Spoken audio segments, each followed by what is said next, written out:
મહાપ્રભુજી આજ્ઞા કરે છે, મારા વૈષ્ણવનો દેહ પુષ્ટિ કાયેન નિશ્ચય.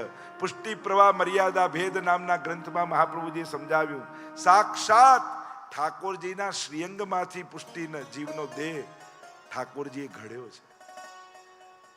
પ્રભુએ સર્જન તો કર્યું, પણ 3 પ્રકારનું સર્જન કર્યું, એમ પુષ્ટિ પ્રવાહ મર્યાદા ભેદ નામના ગ્રંથમાં મહાપ્રભુજીએ સમજાવ્યું.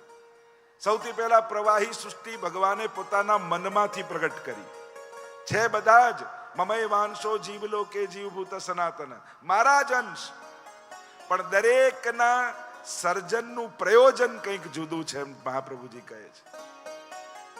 એક એવી સૃષ્ટિ છે જે સંસાર ચલાવવા માટે જ ભગવાને પ્રગટાવી છે. એને ગમે તેટલું સમજાવો, એને ગમે તેટલા લોજિક આપો, તર્ક આપો, શાસ્ત્રોના પ્રમાણ આપો, પણ એને ભગવાનમાં રસ આવવાનો જ નથી. એને સંસારમાં એટલી આસક્તિ છે કારણ કે ભગવાને એને સંસાર માટે જ ઘડ્યો છે. એને મહાપ્રભુજીએ પ્રવાહી સૃષ્ટિ કહી, જે ભગવાને મનમાંથી ઘડી છે. જે વ્યક્તિ એમ કે અમારે તો મનમાં આવે એવું કરીએ, એટલે સમજી લેવું આ ભગવાનના મનમાંથી પ્રગટાયો છે સંસાર ચલાવવા માટે. બીજી સૃષ્ટિ મહાપ્રભુજી સમજાવે, ભગવાને પોતાની વાણીમાંથી પ્રગટ કરી છે. વચસા વેદ માર્ગમ, જે શાસ્ત્રોના વિધિ વિધાનોને માનનારો છે, સાધનોને આરાધના કરનારો છે, એ મર્યાદા સૃષ્ટિ. અને પુષ્ટિ કાયેન નિશ્ચય, આ પુષ્ટિ સૃષ્ટિ ઠાકોરજીએ પોતાના શ્રીઅંગની સેવા માટે પોતાના શ્રીઅંગમાંથી પ્રગટાવી છે. તો આમ કહ્યું, આ પરમ કલ્યાણ મનુષ્યનું શેમાં, એનો ઉત્તર આપતા સુતજી બોલ્યા, સવૈ પુંસામ પરો ધર્મો યતો ભક્તિરધોક્ષજે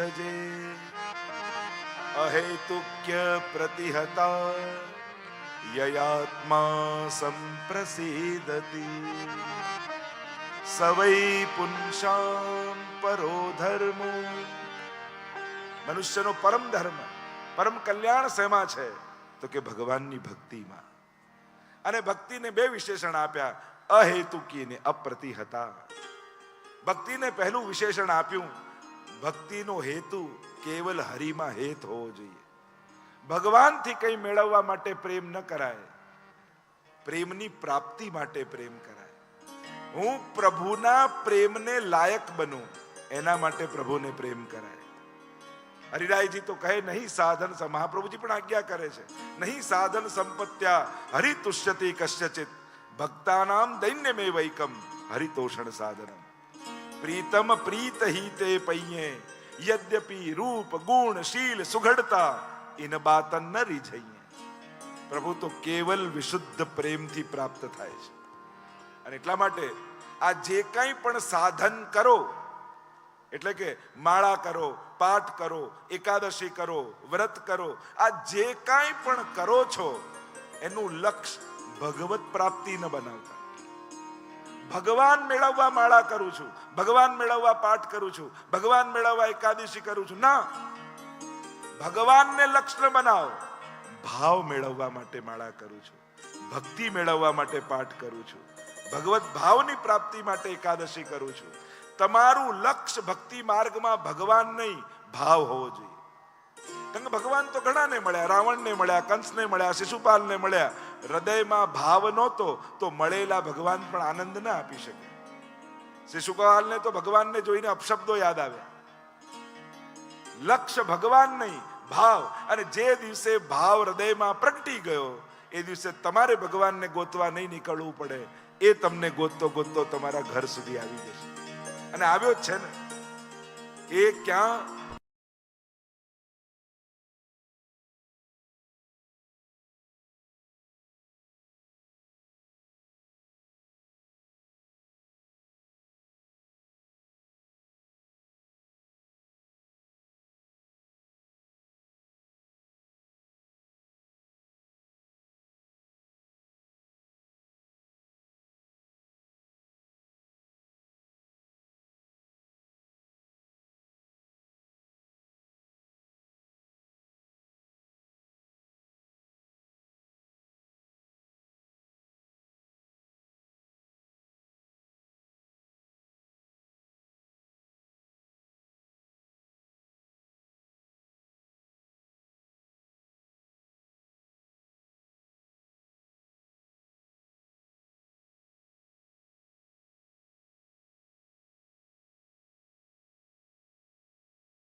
ખોળો હશે ને તો મને ચાલશે, પણ બધું ગોઠવીને જઈશ પણ ત્યાં તું નહીં હોય તો મને આનંદ નહીં આવે.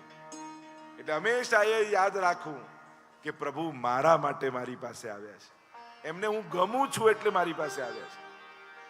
ભક્તિ દ્વારા જ મનુષ્યનું પરમ કલ્યાણ છે. અને એટલે બધા જ સાધનો કર્યા, પણ જો હૃદયમાં એ સાધનોથી ભક્તિ પ્રાપ્ત ન થઈ તો શ્રમ એ વહી કેવલમ, એ તો કેવલ મજૂરી છે, એ તો કેવલ શ્રમ છે. કાંઈ પણ કર્યું એનું ફળ શું? હૃદયમાં ભગવત ભાવની પ્રાપ્તિ. કારણ કે કલિયુગમાં ભાવ દુર્લભ છે. સાધનો તો ઘણા મળી જશે, ઉત્તમમાં ઉત્તમ સાધનો મળી જશે, પણ ભગવત ભાવ મેળવવો એ દુર્લભ છે, અહેતુકી. અને બીજું કહ્યું અપ્રતિહતા. ભક્તિ કરો પણ અખંડ ભક્તિ કરો. 2 દિવસ કરીને 3 દિવસ રજા, અને પાછી 2 દિવસ કરીને 4 દિવસ રજા, આ રીતે ભક્તિ ના થાય. પેલું જલનું ટીપું રોજ પેલા પાષાણ પર પડે ને તે પાષાણને ફાડી નાખે. એમ જ આપણે ત્યાં શબ્દ છે નિત્ય નિયમ, રોજનો નિયમ. રોજ કરો, મન ન લાગે તોય કરો. ઘણી વાર લોકો એમ કે મન ન લાગે તો કરવાનો શું અર્થ? ના, તોય કરો. આ તમારો નિયમ છે, અને નિયમ કરવા માટે મન લગાડવાની જરૂર નથી હોતી. એ તો કરવાનું જ, એ ફરજ સાથે જે કરીએ એને જ નિયમ કહેવાય. અને જેના જીવનમાં નિયમો નથી હોતા એનું મન વિચલિત થવાની સંભાવનાઓ વધી જાય છે, એના જીવનમાં પાપ થવાની સંભાવનાઓ વધી જાય છે. અને એટલે જ આપણી ભાવનાની વેલને, જેમ કોઈ વેલ ઉગાડી તો કેવી લાકડી રોપીએ પછી બાંધી દઈએ. કોઈ એમ કે અરે હમણાં વેલ ઉગાડીને બાંધી દીધી, પણ એ લાકડી એનું બંધન નથી, એના વિકાસનો આધાર છે. મારો પ્રશ્ન તમને એ છે કે તમારી ભાવનાની વેલને કયા નિયમના ટેકે બાંધી છે, કયા આધાર પર બાંધી છે, શેના ઉપર વિકાસ થશે એનો ચિંતન કરો. એટલે ભાગવત સાંભળવા બેઠા છો તો કોઈ ને કોઈ નિયમ ચોક્કસ લેજો, ભલે નાનકડો હોય. એક વાર મંગળાના દર્શનનો હોય, એક અષ્ટાક્ષરની માળાનો હોય, એક કટોરી મિશ્રી ધરવાનો હોય, એક વાર ઝારી ભરવાનો હોય, છેલ્લે કાંઈ નહીં તો પોઢાડી તું દેજે, હું આશ્રયનું પદ ગાઈશ. આટલો નાનકડો નિયમ. જગાડી ન શકો તો પોઢાડવા જાઓ. અને બીજું કાંઈ નહીં તો રોજ એકવાર દંડવત કરીને ઘરેથી નીકળીશ. નાનકડો નિયમ તમારા માટે નાનો છે, પણ એનો પ્રભાવ બહુ મોટો છે. ભગવાન માટે બહુ મોટી ઘટના છે. જીવ જ્યારે સન્મુખ થાય ને ત્યારે પ્રભુ બહુ પ્રસન્ન થાય. અને આ કલિયુગમાં કલિયુગના પ્રવાહથી બચવા માટેનો એકમાત્ર ઉપાય મહાપ્રભુજી બતાવે છે, અને એ છે પ્રભુની સન્મુખતા. યદા બહિર્મુખાયુયમ ભવિષ્યત કથમચન તદા કાલ પ્રવાહસ્થા દેહ ચિત્તાદયોપી. મહાપ્રભુજીનો છેલ્લો ગ્રંથ શિક્ષા શ્લોકી ગંગાજીની રેત પર, તટ પર પોતાની અંગુલીથી આ શિક્ષા શ્લોકી નામનો ગ્રંથ લખ્યો. અને મહાપ્રભુજી આજ્ઞા કરી, જો તમે બહિર્મુખ થશો તો આ કાલના પ્રવાહમાં વહી જશો. કળિયુગથી બચવાનો એકમાત્ર ઉપાય પ્રભુની સન્મુખતા. 5 મિનિટ પણ રોજ ઠાકોરજી આગળ ઉભા રહો. વૈષ્ણવો, તમને જ્યારે દેખાશે એ તમને જોઈ રહ્યો છે એવો ભાવ રાખીને ઉભા રહો. એની દ્રષ્ટિમાં મંગલ છે, એની દ્રષ્ટિમાં સૌભાગ્ય છે, એની દ્રષ્ટિમાં શુભ છે. એની દ્રષ્ટિ પડશે ને તો એ કેટલા દુર્ભાગ્યો ટળી જશે. એટલે પ્રભુની નજરમાં જો 3 વસ્તુ છે. શ્રેષ્ઠ વસ્તુ છે પ્રભુની સેવામાં રહો. હવે આખો દિવસ સેવામાં નથી રહી શકતા તો શું કરવું? તો બીજી વસ્તુ છે પ્રભુની આજ્ઞામાં રહો. પ્રભુએ જે ઉપદેશો આપ્યા છે એ ઉપદેશોને જીવવાનો પ્રયાસ કરવાનો. ભલે સેવામાં બેઠા નથી, પણ તમે લૌકિકમાં પણ જે વ્યવહાર કરો છો એમાં પણ ભગવદ આજ્ઞાનો વિચાર કરો. ભગવાન કઈ રીતે જીવન જીવવાનું કહે છે, કઈ રીતે સમજાવે છે, એનું ચિંતન. અને એ નથી થતું તો કમથી કમ ભગવાનની નજરમાં રહો. દિવસમાં 5 મિનિટ પણ ઠાકોરજી આગળ ઉભા રહો. એની દ્રષ્ટિ પડશે, તમારા વિચારો ફરવા લાગશે. એની દ્રષ્ટિ પડશે, તમારા કર્મોના ફળ બદલાવા લાગશે. એની નજરમાં સૌભાગ્ય છે. એટલે કાં સેવામાં રહો, કાં આજ્ઞામાં રહો, કાં એની દ્રષ્ટિમાં રહો. અહીંયા કહું અહેતુકીની અપ્રતિહતા ભક્તિ દ્વારા જ મનુષ્યનું પરમ કલ્યાણ છે એમ કહી અનેક પ્રકારના સુંદર ચર્ચાઓ કરી છે. ભગવદ અવતારોની ચર્ચા કરી, ભગવાનના અવતારો વિશે પ્રશ્ન કર્યો. સનત કુમારોથી લઈને કલ્કી સુધીના અવતારોની ચર્ચા થઈ. આગળ કહ્યું આ જે 24 અવતારો છે પરમાત્માના, આ જીવ પર કૃપા કરવા માટે પ્રભુ ભિન્ન ભિન્ન સ્વરૂપો ધારણ કરીને ભૂતલ પર આવે છે. એ તે ચાંસ કલા પુંસ કૃષ્ણસ્તુ ભગવાન સ્વયં. આ જેટલા અવતારો છે એ અવતારી ભગવાન શ્રી કૃષ્ણ છે, જે ભક્તો પર કૃપા કરવા માટે સ્વયં ભગવાન પોતે પધારતા હોય છે. એવો પેલો પ્રસંગ કહેતા ને કે એક બાર અકબરે બિરબલને કહ્યું કે આ શું તમારા ભગવાન વારે ઘડી આ ભૂતલ પર આવી જાય? અમારા ખુદા પોતા ના આવે, એ તો પૈગંબરોને મોકલે. તમારા ભગવાન પોતે આવે કે શ્રેષ્ઠ ન કહેવાય? અને જયારે આમ કહ્યું, બિરબલને કહ્યું કે સમય આવશે ત્યારે ઉત્તર આપીશું. એકવાર નાવમાં અકબર, બિરબલ અને એનો દીકરો અકબર બાદશાહ વિહાર કરી રહ્યા હતા. સરોવર મધ્ય ભાગ આવ્યો. બિરબલને યાદ આવ્યું, અકબર બાદશાહને એકના એક દીકરાને ઉપાડીને નીચે નાખી દીધો. ડૂબવા લાગ્યો પાણીમાં. ગભરાયો અકબર, અરે મારા દીકરાને બચાવો, કોઈ કાઢો. અને કોઈ ન દેખાયું તો પોતે કૂદી ગયો. પોતે કૂદી ગયો અને દીકરાને લઈને નાવ પર ચડી ગયો. બિરબલ તું પાગલ થઈ ગયો છે, આ મારે એકને એક દીકરાને નાખી દેવાય, આવું કેમ? તમારા પ્રશ્નનો ઉત્તર આપતો હતો. તમે પૂછ્યું ને કે અમે અમારા ખુદા તો પૈગંબરોને મોકલે, પોતે ન જાય. જો પોતાનો દીકરો પડ્યો તો કોઈની તમે રાહ ન જોઈ, પોતે કૂદકો લગાવીને બહાર કાઢી ગયા. એમ ભગવાન જ્યારે પોતાના ભક્તોને દુખી જુએ ત્યારે કોઈ પૈગંબરોની રાહ નથી જોતા, પોતે કૂદકો મારીને પોતાના ભક્તોને ઉગારી લે છે. કૃષ્ણસ્તુ ભગવાન સ્વયં. ભક્તો માટે ભગવાન પોતે આવે છે. આગળ સુંદર ચર્ચાઓ કરી. 4 પ્રકારના પ્રશ્નો પૂછ્યા સૌનકાદિ ઋષિઓએ. ભાગવત સંબંધી, ભાગવતના કર્તા સંબંધી, ભાગવતના વક્તા સંબંધી, ભાગવતના શ્રોતા સંબંધી. અને જ્યારે ભાગવત સંબંધી પ્રશ્નો કર્યા ત્યારે વ્યાસજીના પ્રાગટ્યની કથા કહી. અને પ્રાગટ્યની કથા કહેતા સુતજી બોલ્યા, દ્વાપરે સમનુ પ્રાપ્તે તૃતીયે યુગ પર્યયે જાતઃ પરાશરાદ યોગી વાસવ્યા કલયા હરે. વર્તમાન ચતુર્યુગી અને એના દ્વાપરમાં ભગવાનના જ્ઞાન અવતાર મહર્ષિ પરાશરને ત્યાં બોલીએ વ્યાસ ભગવાન કી જય. વ્યાસજીનું પ્રાગટ્ય થયું. પરાશર મુનિને ત્યાં થયું. સત્યવતી કન્યા મત્સ્ય ગંધા છે અને સંધ્યાકાળનો સમય છે. ન કરવાનું કૃત્ય થયું. ખરેખર તો અસુર પેદા થવો જોઈએ, પણ મહાપ્રભુજી યમનાષ્ટકમાં સમજાવે છે, અનંત ગુણ ભૂષિતે શિવ વિરંચિતે વસ્તુતે ધરાહરનિભે સદા ધ્રુવ પરાશરાભીષ્ટદે. ધ્રુવજી અને પરાશર મુનિને અભિષ્ટ ફળ આપનારા શ્રી યમુનાજી છે. અસુર પેદા થવો જોઈએ, પણ યમુનાજીનો કાંઠો હતો એટલે અસુર નહીં, ભગવાનના જ્ઞાન અવતાર એવા વ્યાસજી પ્રગટ થયા. કારણ કે યમુનાજીનો આશ્રય હતો. અજાણે અધર્મી નાહી ગયો તો એ માએ કર્યો ઉદ્ધાર. યમુનાજીનો તો સ્વભાવ કેવો છે, અજાણતા પણ કોઈ આશ્રય કરી લે ને તો યમુનાજી કૃપા જ કરે છે. અહીંયા પરાશર મુનિને ત્યાં વ્યાસજીનું પ્રાગટ્ય થયું. વેદોનો વિસ્તાર કર્યો એટલે વ્યાસ કહેવાયા. દ્વીપમાં પ્રગટ થયા એટલે દ્વૈપાયન કહેવાયા. બોર ખાઈને રહેતા એટલે બાદરાયણ કહેવાયા. કાળા રંગના હતા એટલે કૃષ્ણ દ્વૈપાયન કહેવાયા. વેદોના વિસ્તાર કર્યા વ્યાસજીએ. 17 પુરાણોની રચના કરી. મહાભારત જેવો જય ગ્રંથ લખ્યો. હજી મનમાં સંતોષ નથી. આનંદ નથી. ખિન્ન મનથી બેઠા છે. આટલી રચના કર્યા છતાંય ચિત્તમાં પ્રસન્નતા કેમ નથી?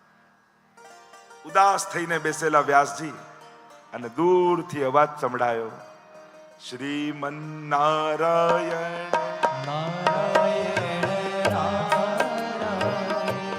શ્રીમન નારાયણ નારાયણ નારાયણ શ્રીમન નારાયણ નારાયણ શ્રીમન નારાયણ નારાયણ નારાયણ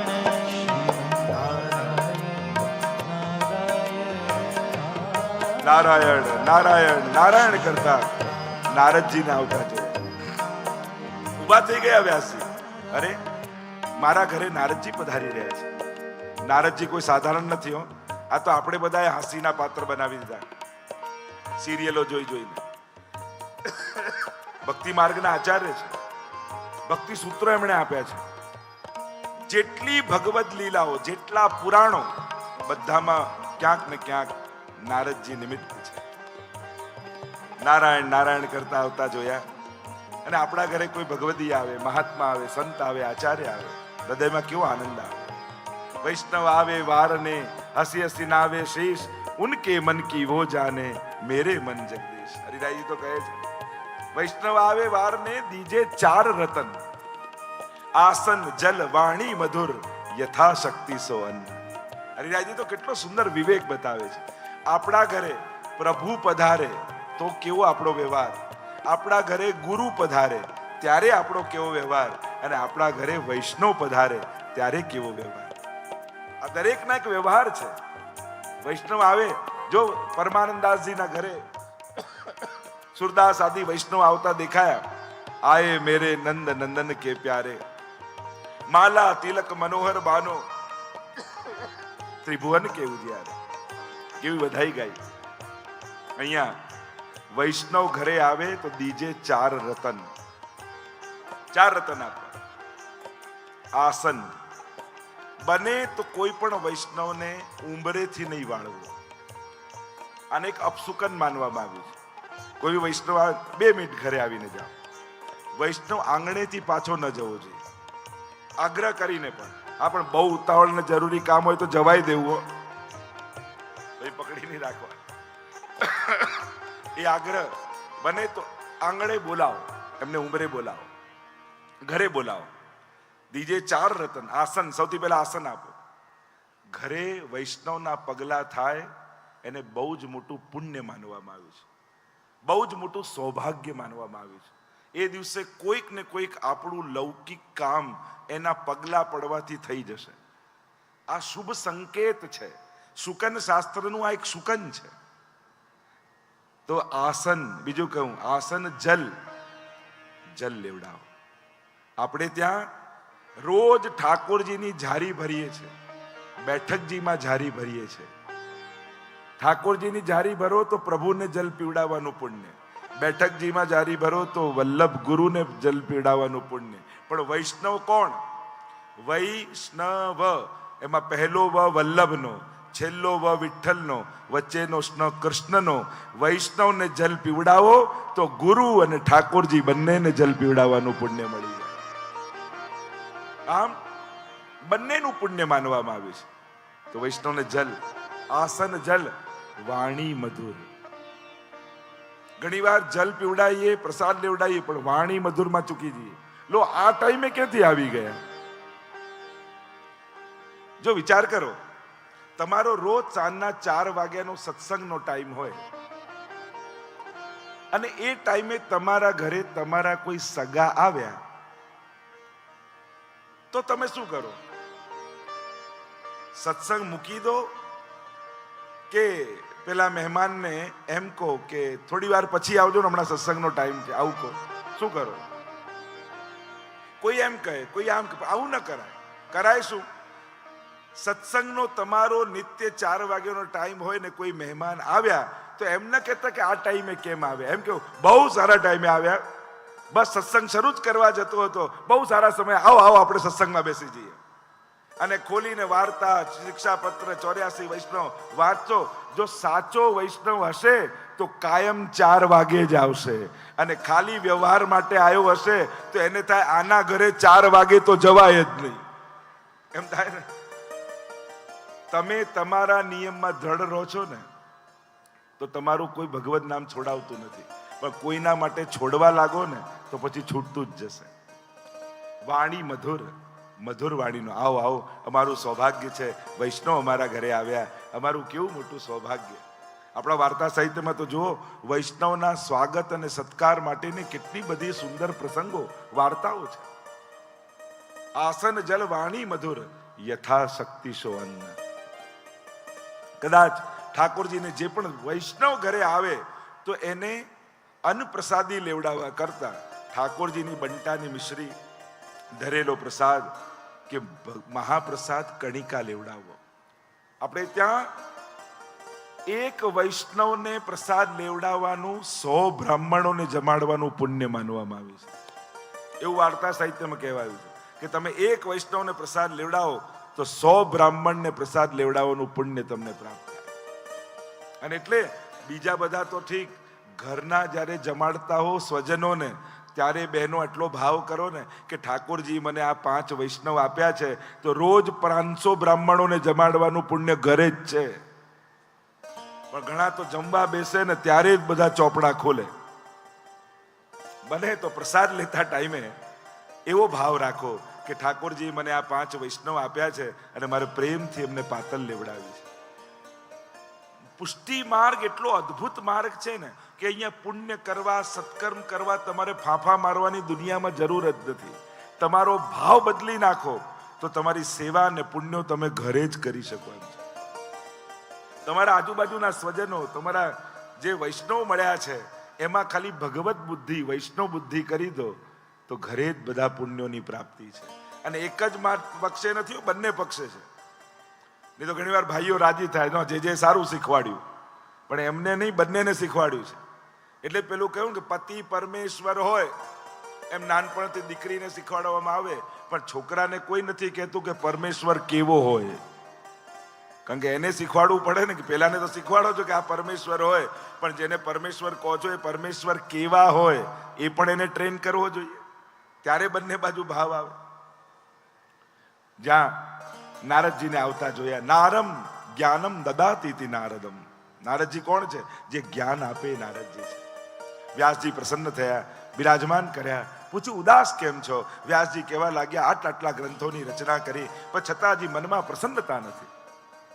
શું કારણ? આટલા રચ્યા પછી નારદજીએ સુંદર ઉત્તર આપતા કહ્યું, વ્યાસજી તમે ધર્મનું તો વિસ્તારથી વર્ણન કર્યું છે, પણ ધર્મીનો વિમલ યશ નથી ગાયો. જે શાસ્ત્રોના ધર્મ, અર્થ, કામ, મોક્ષ આ 4 પુરુષાર્થ બતાવવામાં આવ્યા એ દરેક ગ્રંથોમાં વિસ્તારથી આપે વર્ણન કર્યા, પણ 5મો પુરુષાર્થ એ ભક્તિ છે, ભગવત પ્રેમ છે, એને તમે નથી ગાયો. કારણ કે પ્રભુના ગુણગાનમાં જે સુખ છે એ કોઈ યજ્ઞ, તપ, વ્રત, નિયમ, સ્વાધ્યાય કસામાં નથી. જો સુખ હોત ગોપાલ હી ગાય. એટલે જ ભગવદીઓ કહે, જો સુખ હોત ગોપાલે ગાય, જો સુખ હોત ગોપાલે ગાય, સોન હોત જપ તપ વ્રત સંયમ, સોન હોત જપ તપ વ્રત સંયમ, કોટિક તીર્થ નાય, જો સુખ હોત ગોપાલે ગાય. નિરોધ લક્ષણ ગ્રંથમાં મહાપ્રભુજી આજ્ઞા કરે છે, ગુણગાને સુખાવાપ્તિ ગોવિંદસ્ય પ્રજાયતે યથા તથા સુખાદીનામ નૈવાત્મનિ કુતોન્યતઃ. ગુણગાનમાં જે સુખ છે એ નિરાકાર ઉપાસક એવા સુખદેવજીની પણ એ આનંદ નિરાકાર ઉપાસનામાં નથી આવતો, પ્રભુના ગુણગાનમાં આવે છે. ઓ ગદ ગદ ગીરા લોચન જલધારા ગદ ગદ ગીરા લોચન જલધારા પ્રેમ પુલક તનુ છાયે. કથાનું કેવું સુખ છે. અહીંયા બેઠા બેઠા ઘણી વાર વ્રજમાં પહોંચી જાઓ, વૃંદાવન પહોંચી જાઓ, મહાભારતના યુદ્ધમાં પહોંચી જાઓ, ભીષ્મજી પાસે પહોંચી જાઓ, ત્યાં રાસલીલામાં પહોંચી જાઓ, દ્વારકામાં પહોંચી જાઓ. જ્યાંની કથા ચાલતી હોય એમ લાગે કે આપણે ત્યાં પહોંચી ગયા. ત્યાંનો સાક્ષાત અનુભવ થવા લાગે. આ ગુણગાનની તાકાત છે. પ્રભુની લીલાના ચરિત્રો ગાતા ગાતા જીવના સઘળા કલ્મશો સમાપ્ત થઈ જાય અને ભગવત ભાવની પ્રાપ્તિ થઈ જાય.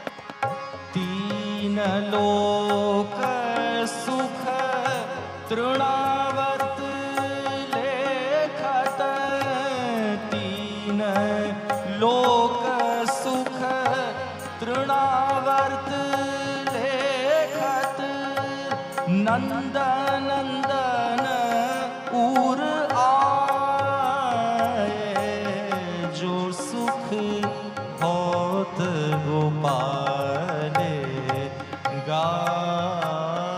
અન્ય કોઈ સાધનમાં ગુણગાન જેવું સુખ નથી. એટલે જ આપણે ત્યાં મહાપ્રભુજી એટલી મહત્તા ભગવત ગુણગાનની કહી. ગુણગાનમ તથા દુઃખ ભાવનમ દૈન્યમેવ ચ તથા ત્યાગ સિદ્ધ કૃતમેત ચતુષ્ટયમ. સિદ્ધ વૈષ્ણવના લક્ષણ હરિરાયજી શિક્ષાપત્રમાં બતાવે છે. એમાં પહેલું લક્ષણ એ છે જેના મુખમાં સદાય પ્રભુના ગુણગાન રહે. અને એક વાત નિશ્ચિત છે, પ્રભુના ગુણગાન કરવામાં જીવવાને વ્યસ્ત નહીં રાખો તો સંસારની નિંદાઓમાં પડી જશે, પતન કરનારી થઈ જશે. એટલે ભક્તની જીવવા પર તસ્માત સર્વાત્મના નિત્યમ શ્રી કૃષ્ણ શરણમ. દિયે નહીં લેત ચાર પદાર્થ દિયે નહીં લેત ચાર પદાર્થ શ્રી હરિ ચરણ અરુઝાયે.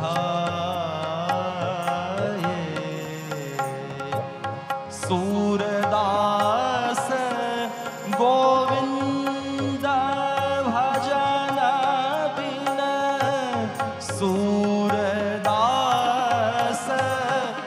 ગોવિંદ ભજન બિન ચિત્તા નહીં ચાલત ચલાયે. ચિત્ત નહીં ચાલત ચલાયે જો સુખ હોત ગોપાલે ગાયે. नारद जी कहने लगे, व्यास जी जो गुणगान में आनंद है वो अन्य किसी में नहीं. आपने प्रभु का विमल यश नहीं गाया.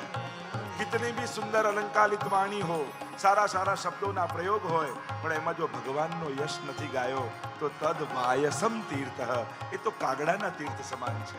અને એનાથી ઊંધું ભલે કોઈ સ્વર ન હોય, કંઠ ન હોય, શબ્દ ન હોય, પણ વિશુદ્ધ ભાવથી પ્રભુને પુકારો ને તો પ્રભુને વધારે પ્રિય છે. આપણે ત્યાં તાનસેનનો પ્રસંગ આવે ને, ગુસાઈજી પાસે આવ્યા ને બહુ સુંદર સંગીત સંભળાવ્યું. ગુસાઈજીએ 500 સોના મોરનો થાળ આપ્યો પણ ઉપર એક કોડી મૂકી નાખી. તાનસેન કહે, આ શું મહારાજ? અરે તમારું સંગીત સર્વોત્તમ છે, એના બદલામાં 500 સોના મોર, પણ ઉપર કોડી કેમ? ગુસાઈજી કહ્યું, સંગીત સર્વોત્તમ છે પણ અમારા માટે તો કોડી બરાબર છે, કારણ કે એમાં ભગવાનનો ગુણગાન નથી. સ્વર ગમે તેટલો ઉત્તમ હોય પણ જો શ્રીજીના ગુણગાન એમાં ન હોય તો એ તો વૈષ્ણવ માટે કોડી બરાબર છે. અને એનાથી ઊંધું એ રૂપા પોરિયા બેસુરું ગાતા અને ઠાકોરજી એના ગીતને વાર્તા સમજીને સાંભળતા. એના એ ગાય નહીં તો નીંદ ના આવે. બધાએ કહ્યું કે આવું બેસુરું ગાય છે એટલે તો ના પાડીએ છે. ઠાકોરજી કે એ ગાય છે, હું વાર્તા સમજીને સાંભળું છું. વિશુદ્ધ ભક્તિ જ્યાં છે, પ્રભુની પ્રસન્નતા ત્યાં છે. અને આમ કહ્યું, તમે વ્યાસજી ભાગવતજીની રચના કરો. નારદજી પોતાના પૂર્વ ચરિત્રનું કથન કહેવા લાગ્યા કે આ વિશુદ્ધ ભક્તિને કારણે આજે ભગવદ અવતાર બનીને ત્રિલોકમાં પરિભ્રમણ કરું છું. પૂર્વ જન્મની કથાઓ કહી. એક જન્મની વાત કહેતા કહ્યું, 3 જન્મની એમ તો કથા ગઈ. હું દાસીનો પુત્ર હતો. અમારા ગામમાં કેટલાક મહાત્માઓ આવ્યા ચાતુર્માસ કરવા. હું પાછળ બેસીને સત્સંગ સાંભળતો. મારી માને ચાકરીમાં રાખી રોજ મહાત્માઓના દર્શન કરતો, વાણી સાંભળતો, એમનો પ્રસાદ લેતો. બુદ્ધિ વિશુદ્ધ બની ગઈ. ક્યાં 4 માસ પૂરા થઈ ગયા ખબર ન પડી. જવા લાગ્યા મહાત્માઓ ચરણોમાં હું પડ્યો. મને પણ સાથે લઈ જાઓ. તારી માને પૂછ તો તને લઈ જઈએ. માએ કહ્યું, તું મારો એકનો એક દીકરો, પિતા છે નહીં તારે, તું જતો રહે તો મારો સહારો કોણ? ન જવા દીધા. મહાત્માઓ જતા રહ્યા. નારદજીનું મન મહાત્માઓના ચરણોમાં રહ્યું. બાલ્ય અવસ્થા છે. એકવાર માં ગૌશાળામાંથી જતી હતી. સર્પે દંશ દીધો અને મૃત્યુ આવ્યું, પણ મરતા પહેલા હાથ ગાયની પૂંછને લાગી ગયો અને ગાયના સ્પર્શ માત્રથી માતાનો ઉદ્ધાર થઈ ગયો. હવે તો કોઈ રોકનારું હતું નહીં, કહેનારું હતું નહીં. પૂર્વ દિશા તરફ, ઉત્તર દિશા તરફ હું જવા લાગ્યો. નદી, પર્વતો પર, વનોને પસાર કરતા કરતા ક્યાંય દૂર ગયો. વિશાળ વટવૃક્ષ આવ્યું, નીચે બેઠો, સમાધિ લાગી. સમાધિમાં પરમાત્મા આવ્યા. આજ્ઞા કરી કે ટૂંક સમયમાં પ્રલય કાલ આવવાનો છે, બધું જ ડૂબી જશે, ફરી સૃષ્ટિનું સર્જન થશે, ત્યારે મારા અવતાર રૂપે તમારો જન્મ થશે. અને ફરી સૃષ્ટિનું સર્જન થયું અને ભગવાનના અવતાર રૂપે બોલીએ નારદ ભગવાન કી જય. ભગવદ અવતાર રૂપે જન્મ થયો છે. વિશુદ્ધ ભક્તિને કારણે ભગવદ અવતાર અને ત્રિલોકમાં પરિભ્રમણ કરું છું. ભગવદ નામના યશને ગાઉં છું. વ્યાસજી, ભાગવતજી તમારા હૃદયમાં બિરાજેલું છે. સમાધિમાં સ્મરણ કરો અને ભાગવતજીની રચના કરો. કારણ અનુભૂતિ છે, પણ અભિવ્યક્તિ વગર અનુભૂતિ પણ અધૂરી છે. આ ભાગવતની અનુભૂતિ તમારા હૃદયમાં છે, એને અભિવ્યક્ત કરશો તો એ પૂર્ણ આનંદનો અનુભવ થશે. નારાયણ નારાયણ નારાયણ કરતા નારદજી રવાના થયા. સરસ્વતીમાં સ્નાન કરી વ્યાસજી બિરાજમાન થયા સમાધિમાં. ભાગવતજીમાં 3 ભાષા છે, મહાપ્રભુજી સમજાવે. સમાધિ ભાષા, લૌકિક ભાષા અને પરમત ભાષા. 4 પ્રમાણ ગ્રંથોમાંના મહાપ્રભુજીએ સમાધિ ભાષા વ્યાસસ્ય પ્રમાણમ તચતુષ્ટયમ, જે સમાધિ ભાષા છે ને પ્રમાણ માની છે. વ્યાસજી સમાધિમાં બિરાજ્યા. જો ઋષિ કોને કહેવાય? ઋષય મંત્ર દ્રષ્ટારઃ. જેને સમાધિમાં મંત્રોના દર્શન થાય એને ઋષિ કહેવાય. વ્યાસજી બિરાજમાન થયા અને સમાધિ લાગી. સમાધિમાં ભાગવતજીના પ્રસંગોનું દર્શન થવા લાગ્યું. સાક્ષાત સમાધિમાં અનુભૂતિ થઈ ભાગવતની અને મહાભારતનો રણ સંગ્રામનું મેદાન દેખાયું. સમાધિમાં છે વ્યાસજી, બોલી રહ્યા છે. ગણપતિજી ભાગવતજીને લખી રહ્યા છે. જે જે સમાધિમાં દેખાય વ્યાસજીને એ વર્ણન કરે અને ગણપતિજી એને લખે. સુંદર ચર્ચાઓ છે. દર્શન થયું. મહાભારતનું યુદ્ધ સમાપ્ત થયું છે. આખું કુરુક્ષેત્રનું મેદાન વિશાલ મરઘટ બની ગયું છે. સ્મશાન ઘાટ બની ગયું છે. કોઈના કપાયેલા ધડ, કોઈના કપાયેલા મસ્તક, કોઈના કપાયેલા હાથ પડ્યા છે. મળદાઓના ઢગલાઓ ખડકાયા છે. ગિદ્ધ અને સમડીઓ આકાશમાં ઉડતા ઉડતા માંસના લોંદાઓને ખેંચી ખેંચીને જઈ રહ્યા છે. દૂર દૂર વિધવા સ્ત્રીઓના રડવાના અવાજ સંભળાય છે. અનાથ થયેલા બાળકોની કિકિયારીઓ સંભળાય છે. ન જોવું ગમે એવું દ્રશ્ય સર્જાયું છે. અને મળદાઓના ઢગલામાં અશ્વત્થામાં મળદાઓને ખસેડતો ખસેડતો કોઈને શોધી રહ્યો છે. અને એટલામાં દૂરથી અવાજ સંભળાયો, મિત્ર મિત્ર. કાન ઊંચા થઈ ગયા અશ્વત્થામાના. આ તો મારા મિત્ર દુર્યોધનનો અવાજ છે. જ્યાં અવાજ આવ્યો ત્યાં દોડ્યો. જુએ તો લોહીના ખાબોચિયામાં છેલ્લી શ્વાસો ગળતો દુર્યોધન દેખાયો. અરે, તારી આવી દશા કોણે કરી? એ બધું છોડ, મારી પાસે બહુ સમય નથી. તમે મહાભારતના બધા જ પ્રસંગોને જુઓ, એક એક ઘટનાઓ તમે જુઓ અને સમજાય કે આ જીવન કેવું છે, કઈ રીતે સંસાર ચાલે છે. અને આ સંસારના સંકટોની વચ્ચે પણ કૃષ્ણ કઈ રીતે ભક્તો પર કૃપા કરે છે. એક એક ઘટનાને જુઓ. ઘણીવાર સંતતિઓના ઝઘડાના મૂળ એમના ઘરના વડીલો જ વાવી જતા હોય છે. ક્યાંક આ પાંડવો અને કૌરવોની વચ્ચે ક્લેશ, યુદ્ધના બીજ, ક્યાંક ધૃતરાષ્ટ્રની એ લાલસાઓ અને એને કારણે વવાયેલા છે. એની મહત્વાકાંક્ષાઓ. રાજાએ બનવો જોઈએ પણ અંધ છે, અંધ રાજા ન બની શકે. પાંડુને